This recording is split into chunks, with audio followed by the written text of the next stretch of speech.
So it's my really great pleasure to introduce a new and dear friend of mine. We're there, right? Harriet Seitler, who I sat down for coffee with a few months ago and fell madly in love with. She's just extraordinary.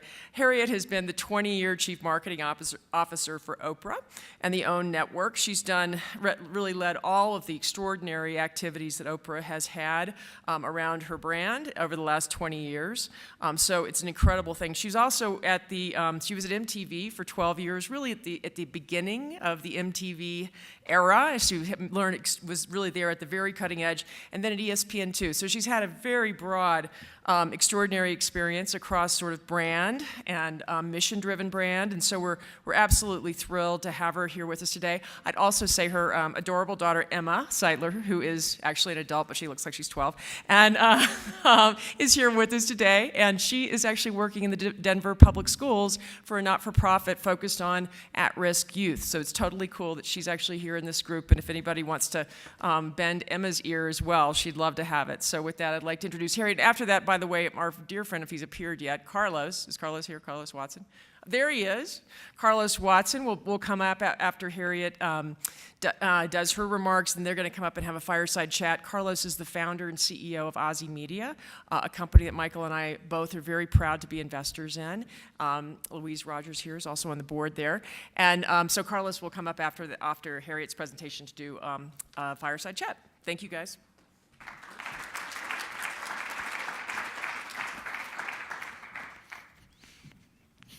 Hi, thank you for having me. I think unlike many of the other people who have spoken, I don't speak in public very often, so you have to bear with me. It's a little bit of a new experience for me, and I would say what you're going to hear from me could be pretty close to the opposite of what we heard for the last hour, which is very finance. This would be maybe the anti-finance conversation here. Although I would say that failure in entrepreneurship does come pretty close to the same level of failure in television and media. So I do have a little bit of context for all of that. But I'm really here to talk a little bit about how to build a mission-driven brand through the eyes and ears and experience of somebody you may know called Oprah Winfrey. And, it's been my real privilege to work with her for the last 20 years. And I would say the thing that I have learned most is really not so much about branding as it is about being. And I think that's very much what everybody in this room is committed to. And so what I'm going to be sharing with you is not really a bunch of marketing lessons. I'm not an MBA. I didn't go to Harvard. I went to the School of Living Marketing and living it through the eyes and ears of somebody who has tremendous instincts. I've been very, very lucky in my career to have come from 3 different brands, all that have tremendous emotional connection with their consumers. And I, as a marketer, would say that emotional connection is what drives really anything that any of us do as marketers. When I was at MTV, I was, 22. I thought, oh my God, this is the greatest thing in the world. This is all roads lead to MTV. People who consume MTV love it, all roads lead to MTV. And then I went to ESPN. I'm not a sports fan. And I thought, these people are completely insane. They love sports like nothing else. And then I went to work for Oprah. And I would say the emotional connection that I experienced there and the emotional connection that we were able to build and solidify and invest in was greater than anything I think I've ever experienced. And so I'm going to speak through the eyes of Oprah and really through Oprah's voice, which makes it a lot easier for me to speak because you're going to hear her, not me. Essentially, what I would say is that every brand really is a mission-driven brand. Some people's mission is to show you how much fun you're going to have by drinking Coke Zero, or how much better your sex life is going to be if you change the color of your hair. But every brand is a mission-driven brand, and if you don't have a core mission, you really don't have a brand. But if your brand's mission is to have a deeper impact on people's lives and to really change outcomes, then I think what I would say based on my experience in 20 years of working for Oprah is you have to go deeper. And that really is the core, I think, probably for everybody here in this room. And what you're going to hear me saying is really the softer side of marketing. It really is all about the intangibles. And I think, really that is what Oprah has been about in all of the decades that she has been an important brand in the US and around the world, is that she connects on a deeper, much more personal level. And ultimately, for all of us, if we can deliver that for our consumers, that is what is a mission-driven brand. The lessons that I think Oprah's learned in her personal life are the lessons that she has shared and role modeled for all of us who have worked for her. And I think those principles, building a bond of trust and sharing, that creates a desire to act when you're engaged in her brand, when you're a consumer of her brand. So I'm here to really share with you her very human lessons that I think offer the possibility for how to drive your own mission-driven brand. The very first lesson is believe. And I think probably everybody in this room is here because they believe in something. What she would say is that your life is speaking to you all the time. And if you listen to what your life is saying to you, if you listen to what your drive is saying to you, and let your instincts guide you, that is going to be the core of anything you do with your mission-driven brand. And for Oprah, that started before she even knew what it meant to have a mission. It really started before she even knew what a promise was. And I'll share that with you. Many of you have heard me share the story of growing up rural Mississippi, obviously a black girl. At the time we were called colored people, Negroes. And my grandmother was a maid. That's all she ever knew. The only real expectation she held for me was that I would one day become a maid and, in her words, have some good white folks, meaning people who would not speak negatively about me, who would allow me to take food home, who would be good to me, would treat me with some level of dignity and respect. That was my grandmother's dream for me. But I had another dream for myself. Another, more than a dream, I had a belief for myself. And I remember watching her hang out clothes on a line one day and say to me, "You have to watch me, Oprah Gail, because one day you'll have to do this for yourself." And knowing inside myself that that was not going to be my life. Don't know how I knew it, other than that thing that we all have, intuition or an instinct that said, no, this will not be my life. But because I sensed that and was connected to that, and I remember it was a very still moment. It was quiet and I was still and I was watching her. I could see her right now with the clothespins in her mouth and putting them on the line and seeing the breath, because it was cold, the moisture coming from her lips. And I knew that that would not be my life. I knew that I will not be hanging clothes on a line in a backyard in Mississippi. So I was either 4 or 5 years old. And that belief that that would not be my life is what I held on to for the longest of times.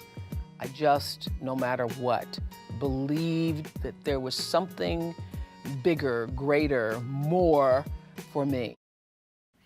So, I think on a real gut level, that belief that there's something bigger and greater that you're committed to in all the endeavors that people in this room are doing, that's a very core, it's a core kernel, and it's something that is the foundation, I think, of any mission-driven brand. And once you start really thinking about it from that point of view, and you start listening to all those messages, they get bigger and they get more important. And the next most important thing I think Oprah would share is that, and everyone here in this room I'm sure has it, we all have a purpose. And you're here because you have a purpose. You're here on this earth. You guys are here in this room because you believe in something that is purpose-driven. And she likes to quote Gary Zukav, who says, when your personality comes to serve the energy of your soul, that is when the universe really rises up to meet you. When you take your skills, when you take the force of what you have to offer in the world and you apply it to a purpose, when you apply it to something that you really know is deeper and bigger than yourself, nothing can hold you back. Oprah would say, the universe rises up to meet you and will dream a bigger dream for you than you could ever dream for yourself. And when you have a sense of that purpose and when you act on that sense of your purpose, your brand reflects that. Every day that I stood here, I knew that this was exactly where I was supposed to be. This is what I was called to do. What I know for sure from this experience with you is that we all are called. Everybody has a calling. And your real job in life is to figure out what that is and get about the business of doing it. Every time we have seen a person on the stage who is a success in their life, they spoke of the joy and they spoke of the juice that they received from doing what they knew they were meant to be doing. We saw it with the volunteers who rocked abandoned babies in Atlanta. We saw it with pie ladies, those lovely pie ladies from Cape Cod making those delicious pot pies. And we saw it even with prisoners, training puppies behind bars to be adopted by our wounded soldiers. Many of those inmates, for the first time, got to experience what it meant to love and be loved, and it took a dog to do it. We saw it every time Tina Turner, Celine, Bocelli, or Lady Gaga lit up the stage with their passion, because that is what a calling is. It lights you up, and it lets you know that you are exactly where you're supposed to be, doing exactly what you're supposed to be doing. You also have to know what sparks the light in you so that you, in your own way, can illuminate the world. So, you know, I mean, there is so much about entrepreneurialism that it comes from the head, but the stuff that comes from the heart is probably the stuff that is, at least in my experience as a marketer, it's the most lasting. It's the thing that you can build on with the greatest intuitive ability. And it's something that if you can find and you can capitalize in, you can have a mission-driven brand that starts to have a life of its own. I would bet half the people in this room or more have a sense of that calling. Am I right? Anybody? Yeah, and if you can articulate that and live by it, you know, you wind up building something that is greater and stronger than anything you could possibly dream for yourself.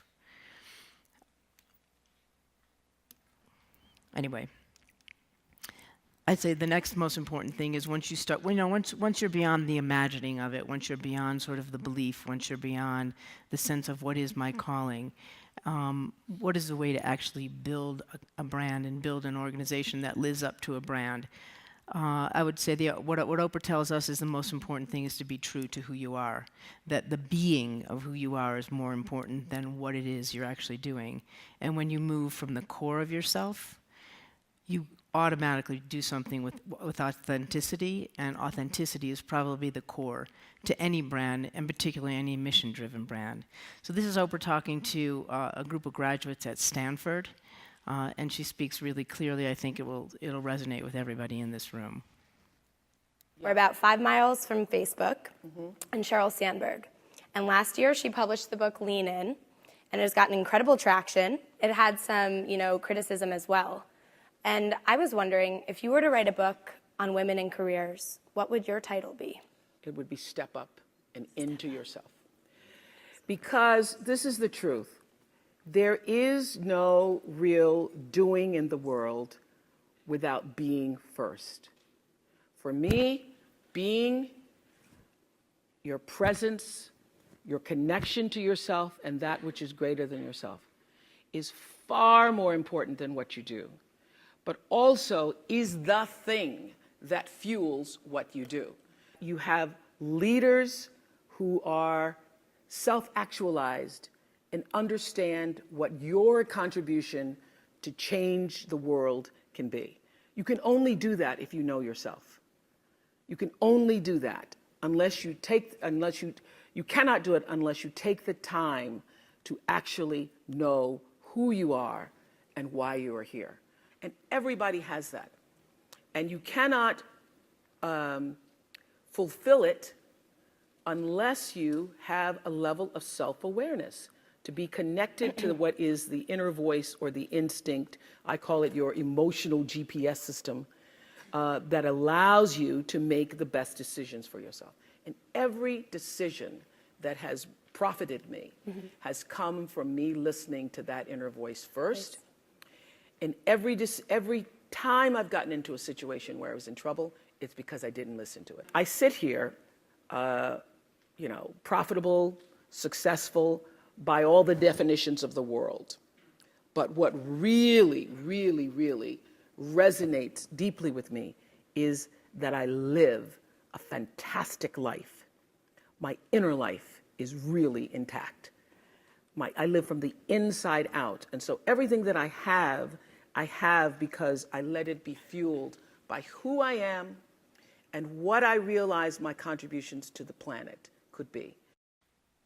You know, when you think about that from a brand point of view, if you can express your brand and build your brand from the inside out, if you know that brand from the inside out and you are building it with authenticity always from the inside out, again, it's an almost infallible way to move in the world.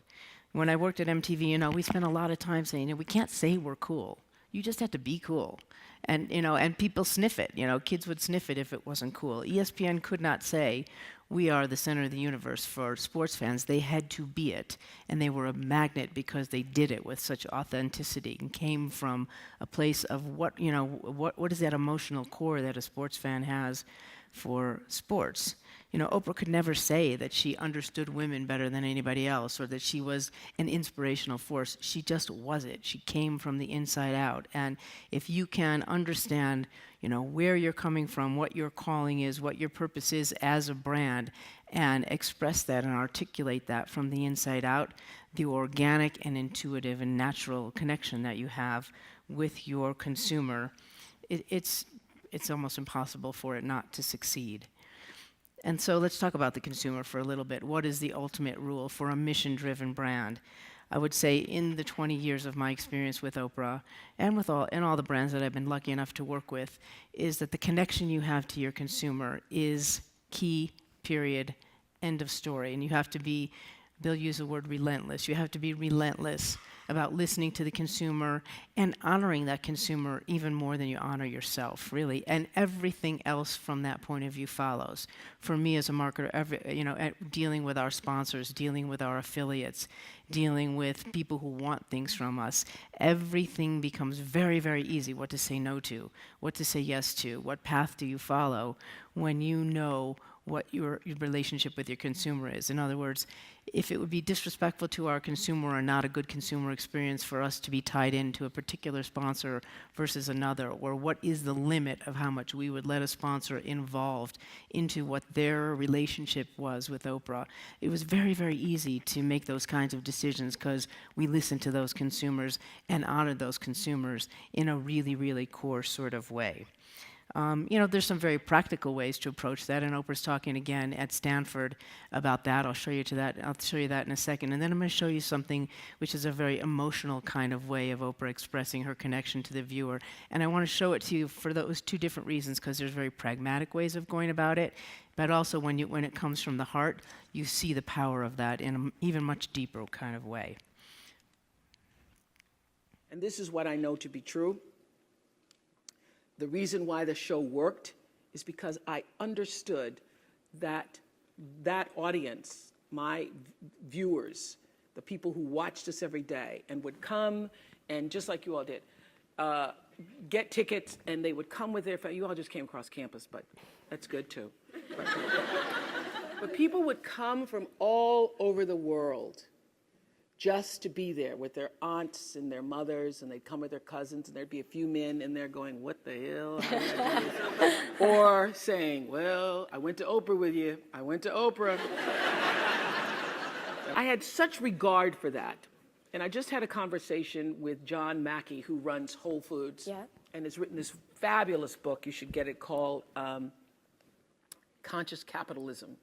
And he was talking about how the investment in the stakeholders, the people who you are serving, that connection between the people who you're trying to serve and sell to, is equally as important as the people who you're buying from, equally as important as the people who are, supporting you financially, as your stockholders if you are, a public company. So I always understood that there really was no difference between me and the audience. At times, I might have had better shoes, but at the core of what really matters, that we are the same. Everybody wants to fulfill the highest, truest expression of yourself. as a human being. That's what you're looking for. The highest, truest expression of yourself as a human being. You know, and Oprah really, she relentlessly identified with what is it that people want, what is it that people are moved by, and she relentlessly said she is the same as her viewer. And she felt that deeply, deeply from the heart, as you'll see in the next video. Something in me connected with each of you in a way that allowed me to see myself in you and you in me. I listened and grew, and I know you grew along with me. Sometimes I was a teacher, and more often you taught me. There was many a day, Stedman can tell you, like so many of you, I came to work bone tired. And I often joke with my makeup team, my face is still in Cleveland, y'all. Can you get to Chicago by 9 o'clock? But I showed up because I knew that you were waiting. You were waiting for whatever we had to offer. And that is why I never missed a day in 25 years, because you were here.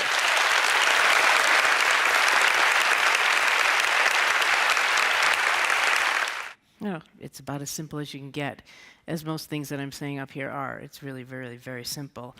And, you know, to sort of pull it all together, I'd give you one more quote that I've heard Oprah say many, many, many times, and I think this is really true about building a strong brand, particularly having people do things and take action and be committed over time, which is what you need to do, I think, when you're building a mission-driven entity. She says strength times strength times strength times strength equals power. I would say what that really boils down to is consistency. If you stand in who you are, if you believe in all of these core principles and act and build your culture and build your brand on those core principles and express them over time, it's inevitable that you will have a really strong mission-driven brand. So I'm going to show you a moment from the very first Oprah Winfrey show. I'm going to show you a moment from the very last Oprah Winfrey show, and you'll see that consistency, which comes really from the heart, it's a very organic thing. It's not scientific. It's not MBA-driven. It's a very, very organic thing that kind of speaks for itself. Welcome to the very first National Oprah Winfrey Show! Thanks. Thank you.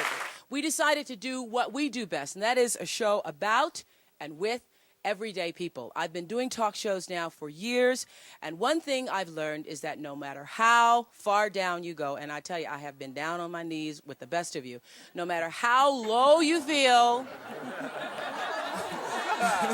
this show always allows people, hopefully, to understand the power they have to change their own lives. If there's one thread running through each show we do, it is the message that you are not alone.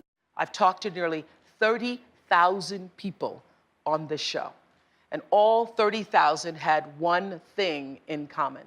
They all wanted validation. And if I could reach through this television, sit on your sofa, or sit on a stool in your kitchen right now, I would tell you that every single person you ever will meet shares that common desire. They want to know, do you see me? Do you hear me? Does what I say mean anything to you? Understanding that one principle, that everybody wants to be heard, has allowed me to hold the microphone for you all these years. I know I've never been alone, and you haven't either. And I know that presence, that flow, some people call it grace, is working in my life at every single turn. And yours too, if you let it in. It's closer than your breath, and it is yours for the asking. So, I mean, from the very first moment of the Oprah show to the last moment, the idea that you are not alone, those are core beliefs that she had. You know, I'll kind of reiterate what I just said, you know, begin with belief, understand your calling and build that into what you do, follow your instincts, know who you are, come from a place of authenticity, relentlessly honor and respect your consumer, and be consistent. I would say those are just a few of the lessons that I've learned over the last 20 years building brands, and I think for anybody here, all of you, I'm sure, come from the heart because you're driven by something that's so important. And hopefully this helps a little bit. Thank you.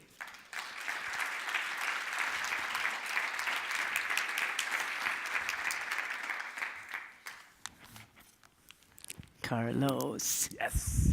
How you doing, my friend? You guys, so I'm so excited to be here with everyone, but I'm really excited to be here with Harriet. We met, is that 6 months ago now? Yeah, in June.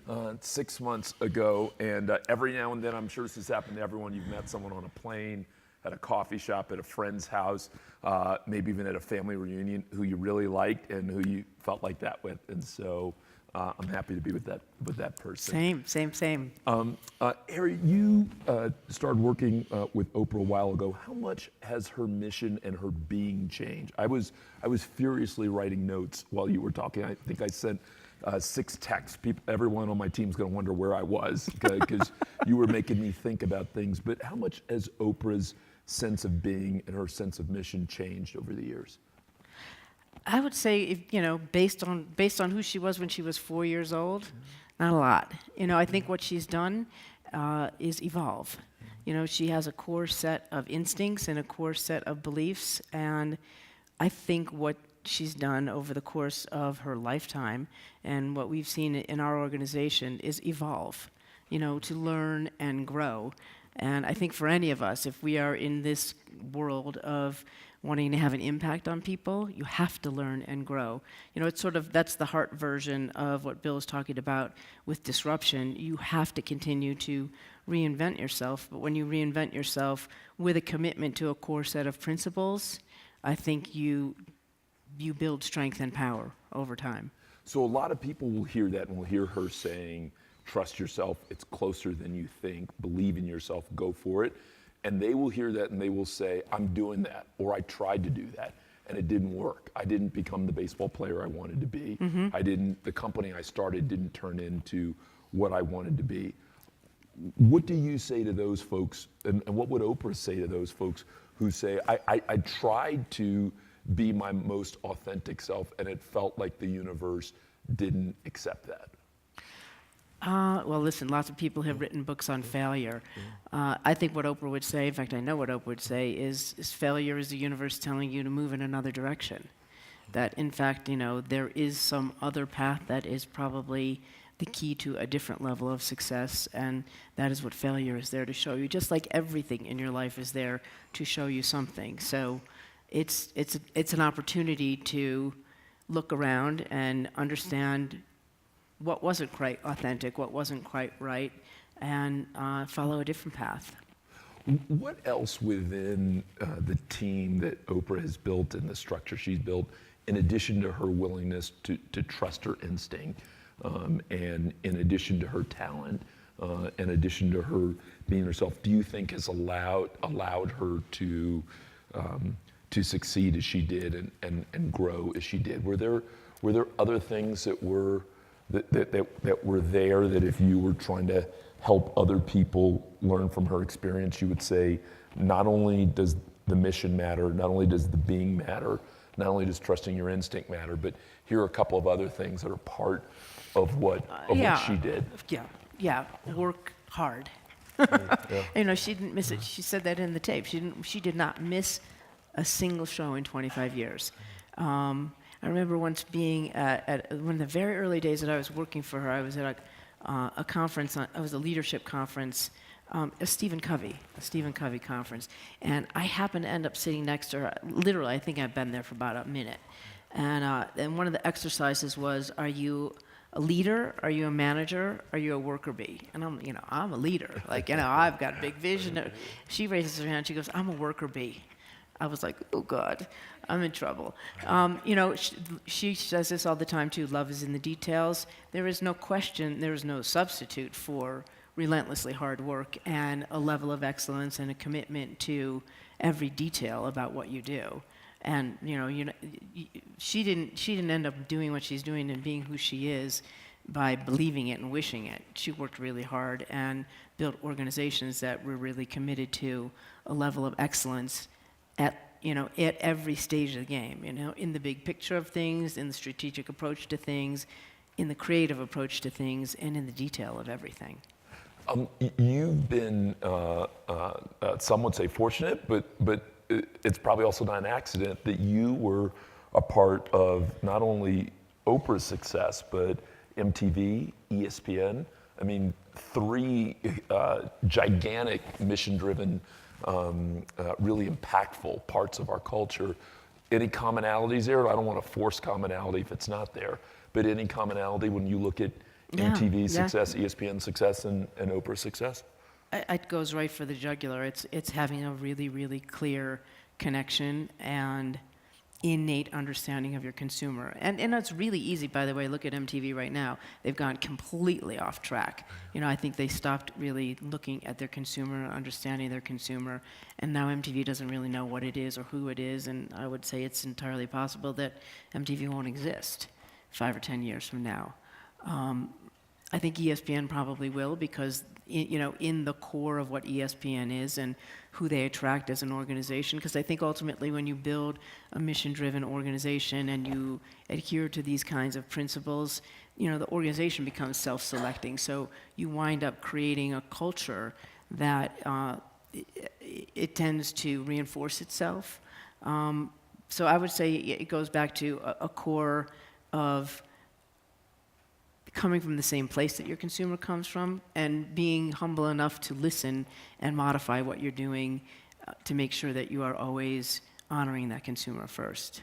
Is that also in your mind to some extent, even though a whole team drives that, tied to leadership? Because when I think about MTV and MTV stumbles, it felt in a way like the leadership handoff, which happened successfully at least once, may not have happened successfully again a decade ago. Whereas at ESPN, it felt like the handoff to John Skipper continued to allow ESPN to grow. And so, although we all like to think of this as very democratic and a big team, in the end, are these mission-driven entities that succeed? Are they really often tied to one terrific leader at the top? Not that that's the only thing, but that without that, you can get lost, you can get confused?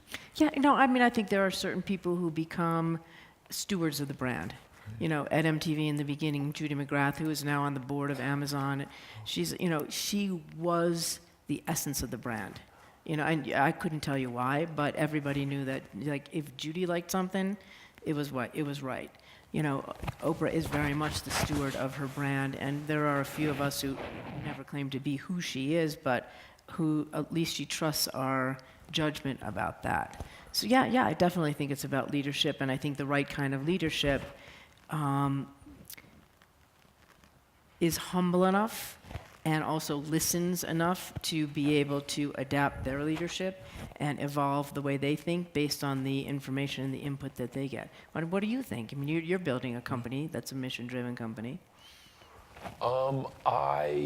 I don't know the answer, and you're making me think about it because I come from a big family and we often did things together. My immediate instinct is to think a little more as a group, and that the group can help develop and enrich and create a more creative kind of mission. But when I think about Oprah, when I now think about ESPN, when I think about what I'd heard Steve Jobs say before about how hard it is for really successful entities like that to have a great second act, and Disney was one of the few that he had seen have a second act, you're now making me wonder whether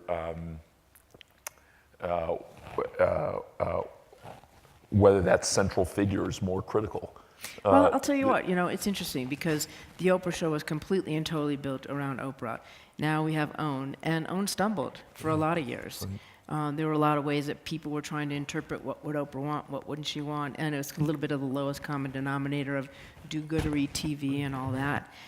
And now it's been 5 years, and I think about OWN now, and there are many, many, many more people involved in OWN, and Oprah's not really there every day, but where we're finally at is that she started to understand the tools, whether it's scripted television or using other platforms like Facebook and short-form video and things like that, how to use different kinds of tools and different ways to express the same sort of thing, which is to give people a mirror of themselves, to give people an opportunity to see themselves in a different way, to give us an opportunity to see other people in a different way. So again, go back to the very first day of the Oprah Winfrey Show, real people, give people an opportunity to see themselves and to know they're not alone.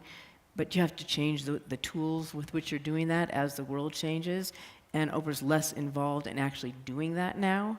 But the vision and her ability to spark to things and then sort of give us the chance to develop those tools is a very, very different kind of process. But I think you can't really completely rely on one person and just hand the reins over. You have to be able to build a level of thinking and a level of instinct and a level of flexibility to evolve within the depth and breadth of an organization. So maybe I guess you have to have both. Yeah.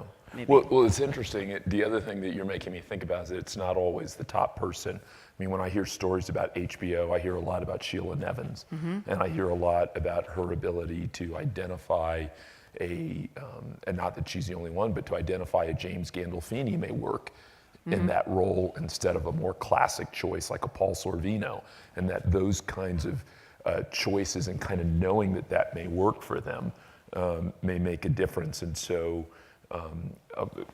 it's someone who both probably has a sense of art as well as science and knows how to put those together on behalf of the organization. And I think this applies to probably all of our organizations, media, education, what have you, is to identify the kinds of people who can make those choices and be flexible and with a certain level of values in mind and a certain sort of criteria and instinct in mind, make those judgments, make mistakes, regroup, but still be true to a core. What would we learn if we got to spend some time with you and Oprah and the management team? How do you guys run it? If we did a take your daughter to work for a week, like what would we learn watching you guys? Are you meeting all the time? Sometimes you argue a lot. Do you write things out? What would we learn about how you guys have built what you built? Boy, I'm sure our organization is really different than a lot of them. We really shoot from the hip a lot. We meet a lot, or else we don't. Boy, oh boy. I'm not really sure that I think there's a bunch of rules I can share with you. Really, I think, and we've had ups and downs just like everybody else, but being committed to a level of candor, being willing to reevaluate ourselves individually and to look at the work and reevaluate the work, and being, I think, committed to each other. As much as being committed to our viewer, we're committed to each other in a way that creates support and honors the work that each other is doing. I think the more you build that, again, the more you strengthen the core foundation that you have. How much can people disagree with Oprah, really? Really, you can't. Really, you really kind of have to.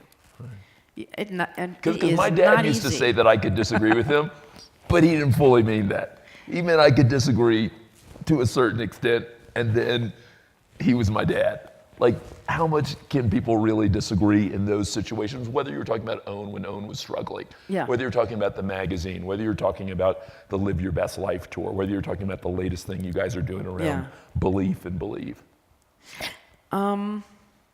Listen, it's her name on the door. You can disagree. I'm just like anybody. You can disagree, and I think she's real open to hearing that, but she's going to do what she wants to do more often than not. But she's thoughtful. She's thoughtful. Listen, and I think any organization, you want to have a powerful leader. You want to have somebody whose judgment you rely on, who's willing to listen to everybody's points of view and still has a strong sense of their own instinct. I mean, I think that's what you wind up learning to develop in yourself, is the ability to listen to everybody and then still have your own judgment. So, I mean, listen, I would be lying if I didn't say it was not intimidating to disagree with Oprah Winfrey, but it can be done. Tell me what I've always loved how, I had a chance to meet Roger King, who was the TV syndicator who partnered with Oprah in the very beginning and put that first show on, and also successfully put on lots of other people, and talks about how unusual a choice it was at the time to put on a black woman named Oprah on national syndication. What have you, and so Oprah's always been very open about race and both as a topic and her own being, et cetera. What have you learned about race coming to work for someone like that, who thinks about it, who lives it, who shares with us?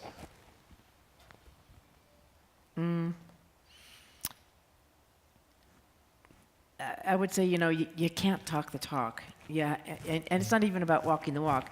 It's just like everything else which sort of is inherent in what I think I've been talking about for the last hour, is you have to be it.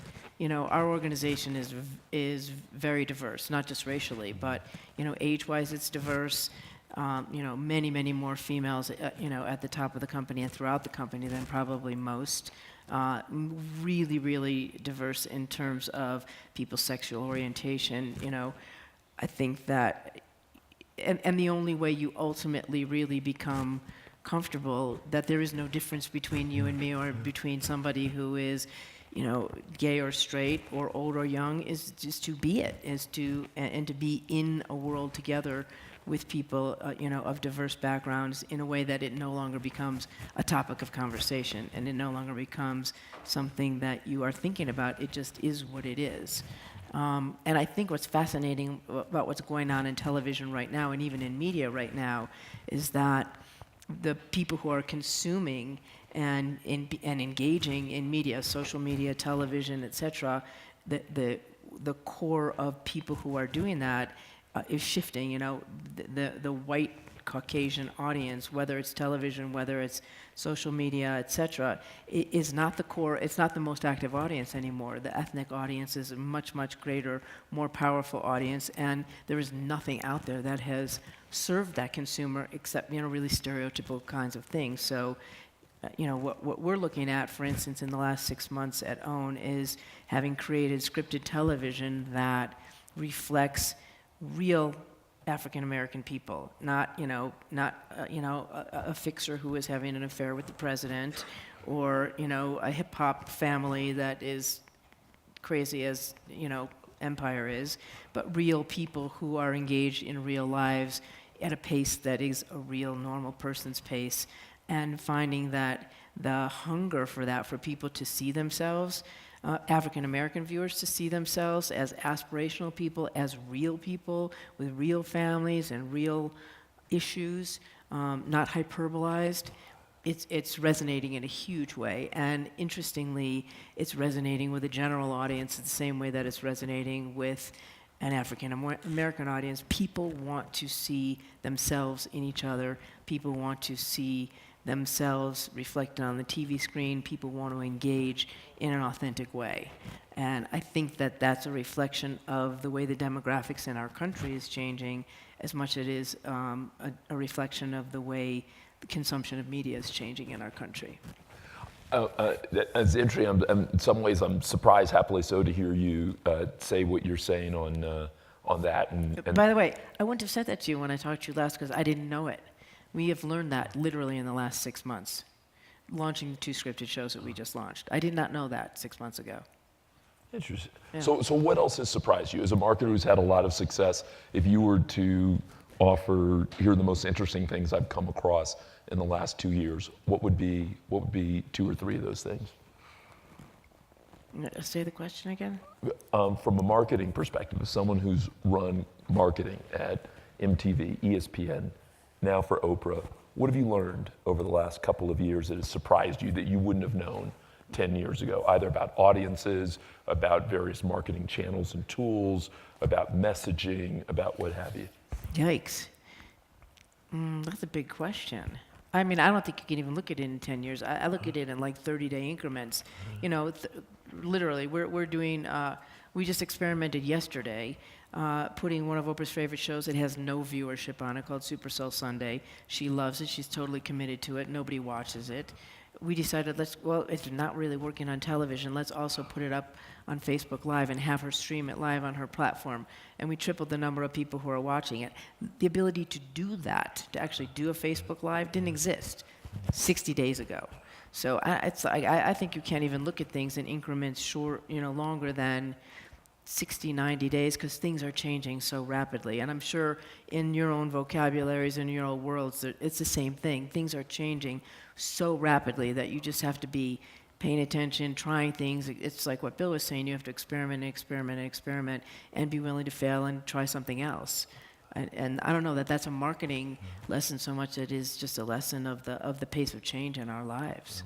I saw her tweeting it yesterday, which was great and very interactive with the audience. She was so happy. Which I thought was terrific. I'm going to come for a couple questions in just a minute, so I'll let everyone know that. But before that, I'm going to steal from SportsCenter, one of ESPN's flagship shows, and they do this wonderful thing called the Budweiser Cold Hard Six-Pack or Six Facts, where they ask a bunch of rapid-fire questions on varied topics to interesting guests. So, Yikes. Harriet, I'm going to do that.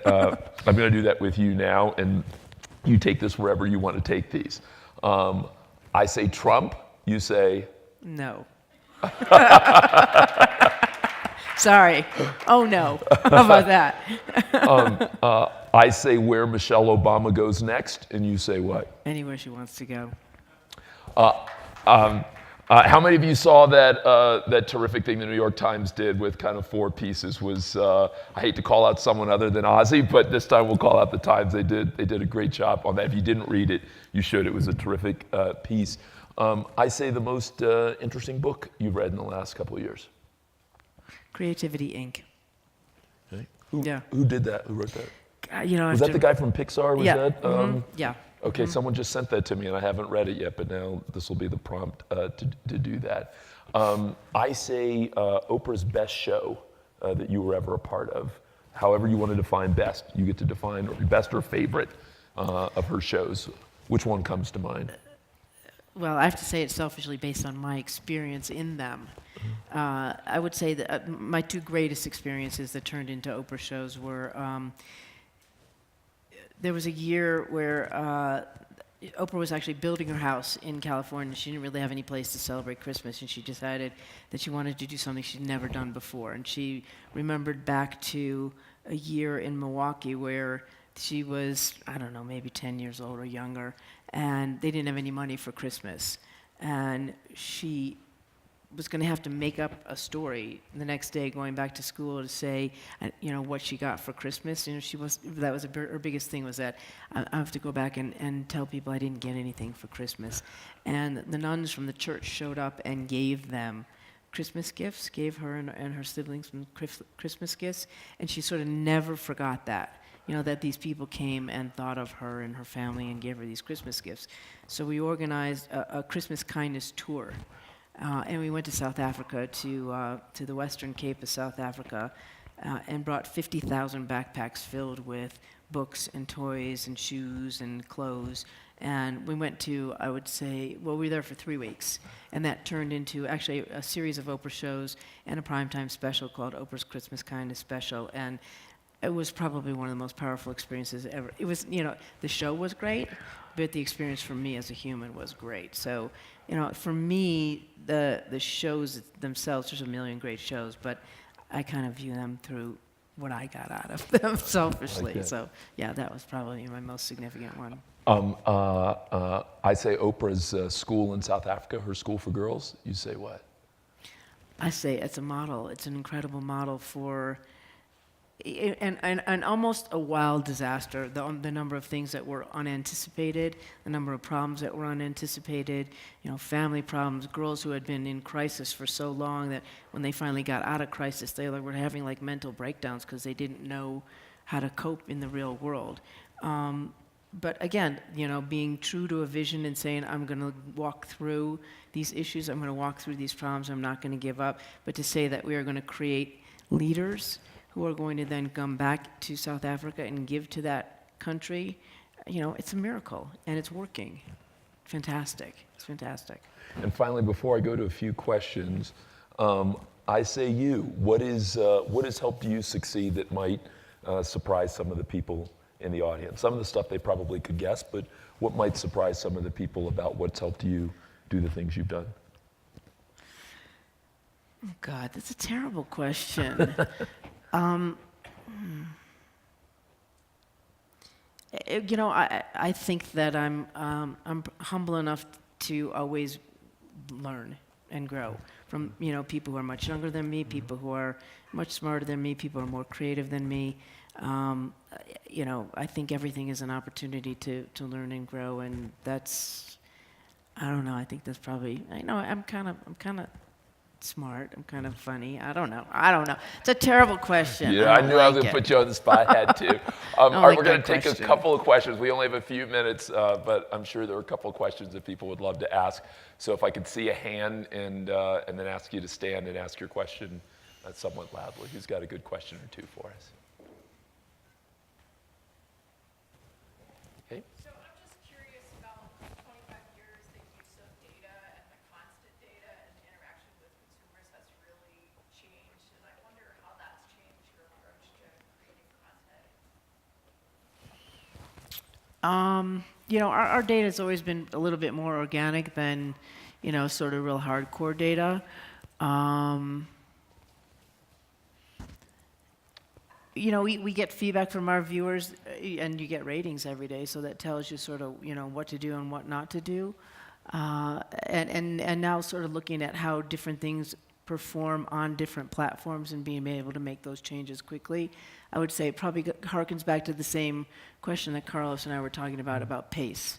You know, and you can't go that far, I don't think, for us down the data road, and take it all that literally without sort of losing the essence of what people come to television and media for, which is, you know, in our definition, it's for, you know, it's for education, inspiration, elevation, and entertainment. So, you know, total data, what I would say data does for us now, it helps us reach into the world and target people who we think are going to be interested in a particular topic. And the more we can refine that, it's a process thing, not a product thing. So Oprah's obviously in a kind of different phase of her life with the move to own and all that. How do you think about what she's really trying to set at this point in her life? I mean, obviously she's got the most extraordinary legacy already, but I mean, what's in her brain right now in terms of the imprint she wants to make over the next 10 years, and how does that affect your job? You know, I think she's finding a whole new voice for herself right now, which is going from a woman who I think everybody considered to be a philanthropist and a leader in the world of I say this with all due respect, of do-goodery, to and that sort of sense of live your best life and the highest expression of yourself is inherent in everything she does. I think at one point in her career, that was the end all of what she was trying to say. Now I think she's trying to express those kinds of things in a more broadly artistic kind of way. Executive producing different kinds of shows, starring in and executive producing movies, etc. So using different kinds of platforms and different kinds of